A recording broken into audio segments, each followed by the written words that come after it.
Today we're at the small Northumberland village of Doddington. This is not far from Wooler off the A697. And here we are to visit St Mary's and St Michael's Church.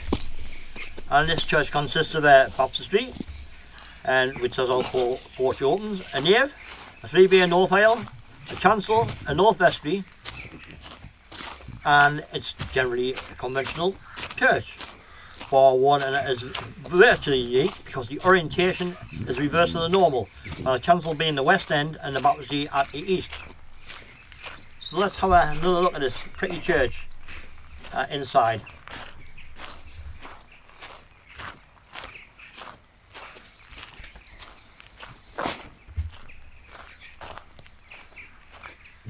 As we head down the entranceway.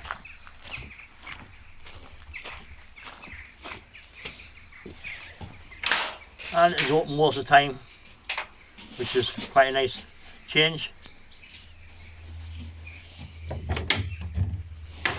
And in the darkness, until you find a light, yay! And in the sea we come upon a nice little font, and a pretty piece of stained glass, and some local artwork.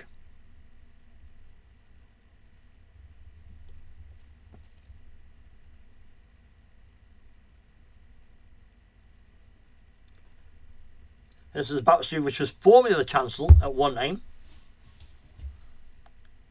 And some historic artwork and some information which is quite interesting.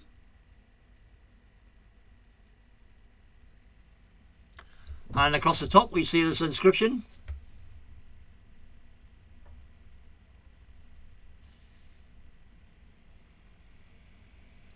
You can see how this was originally a chancel at one time by the looks of it, before it was extended outwards.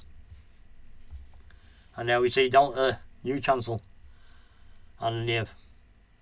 And another piece of nice art and some pretty stained glass.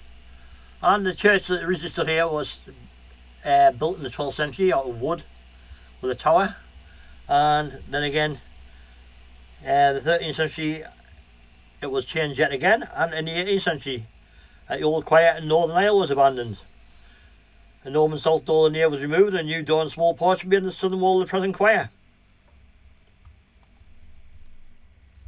In 1826 the church could accommodate 100 people, but was pretty much damp apparently, due to the soil outside the church walls.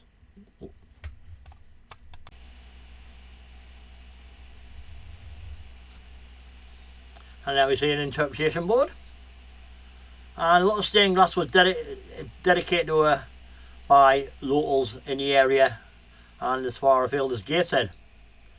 Wonderful ceiling.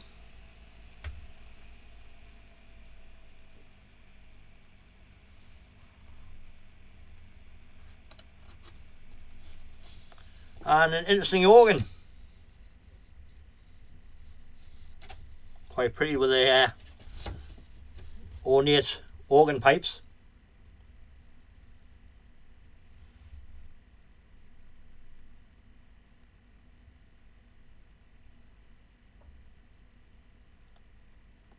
Now we are looking back down the nave. Of course you couldn't find the lights for the chancel itself. We think we're in the vestry behind that picture in the glass window.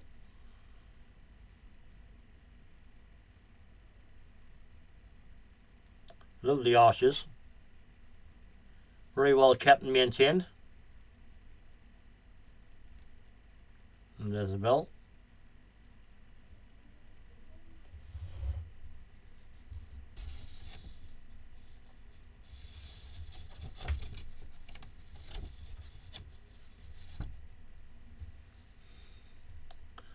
Dedications went to well. So if you got the war memorials there, went to a signaller, and interpretation board again. Get some more information on the church.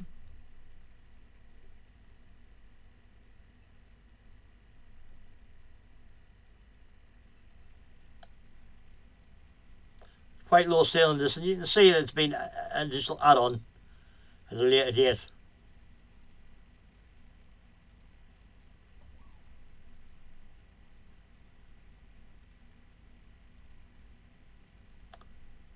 I love the ornate altarpiece. Very, very nice.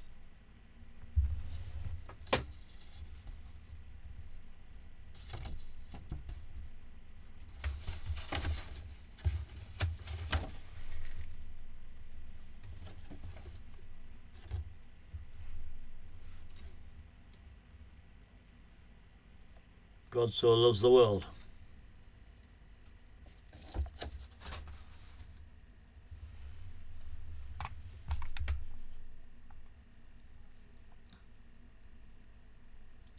It's really, really nice church. Well worth a visit. And say Hadrian's walls nearby, and the other alternative St Cuthbert's Cave is not far either, and it's well known for the ice cream in the area.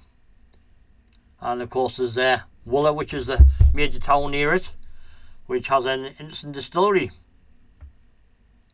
And of course there's Etal and Ford, which is an absolutely stunning place to visit for art. So heading back down and outside at the courtyard into the graveyard, and there's an interesting, I think there's a private garden behind this, but it is stunning. So please like, subscribe, and continue to watch as we investigate more churches in the land between two walls. Bye for now.